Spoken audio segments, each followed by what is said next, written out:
स्वस्थ समाज ही समृद्ध राष्ट्र की नींव होता है। और इसी दिशा में एक बड़ा कदम उठाया गया सिद्धार्थनगर में। यहाँ आयोजित हुआ स्वास्थ्य मेला, जो न सिर्फ इलाज और परामर्श का केंद्र बना, बल्कि लोगों को स्वास्थ्य जागरूकता का संदेश भी दे गया। यह आयोजन पूर्व सांसद जगदंबिका पाल के उस सपने का हिस्सा है, स्वस्थ रहेगा सिद्धार्थनगर, तभी विकसित होगा पूर्वांचल।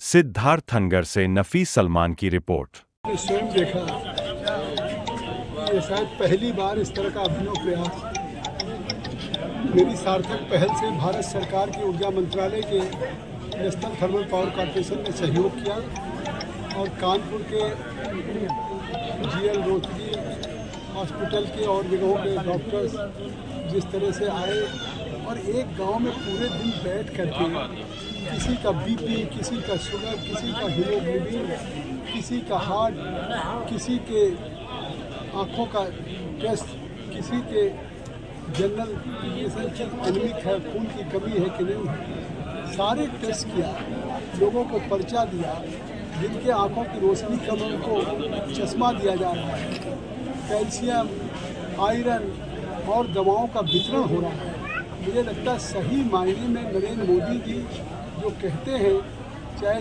21 जून योगा को आज पूरे विश्व ने स्वीकार किया कि कोई देश तभी प्रगति करेगा जब वो देश स्वस्थ रहेगा। देश के नागरिक जब स्वस्थ रहेंगे तो उस देश की पर कैपिटा इनकम बढ़ेगी, उनकी अर्निंग क्षमता बढ़ेगी और पर कैपिटा इनकम बढ़ेगी तो देश का GDP बढ़ेगा। तो ये हम एक कोई मेडिकल कैंप नहीं है, ये किसी देश के प्रगति विकसित भारत बनाने का ये संकल्प है। और आज मुझे खुशी है कि जिस मंत्रालय के द्वारा ये कैंप लगा है, उसी मंत्रालय के ऊर्जा मंत्री जी आज इस जिले में आए थे और उन्होंने गौतम बुद्ध के उस कपिलवस्तु की जन्मस्थली पे खुद गए और जिस तरह से गौतम बुद्ध 29 वर्ष बाल्यकाल में वहाँ रहे, वहाँ के विकास के लिए उन्होंने आश्वस्त किया है।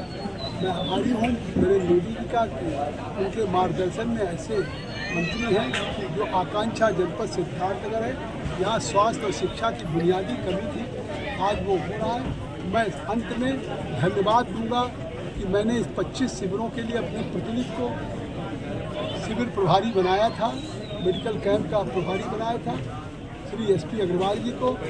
उन्होंने बखूबी 2500 कैंप में जा कर के जिस तरह से रुचि ले करके कैंपों को सफल बनाया है, धन्यवाद दूंगा। अभिषेक सिंह ने समन्वय किया इन कैंपों में, मैं उनको धन्यवाद दूंगा और मुझे लगता है कि इस कैंप का फ़ायदा आने वाले दिनों में पिलारी खुद के लोगों को होगा। देश विदेश की तमाम खबरों के लिए सब्सक्राइब करें NKP न्यूज़। जीत सच की।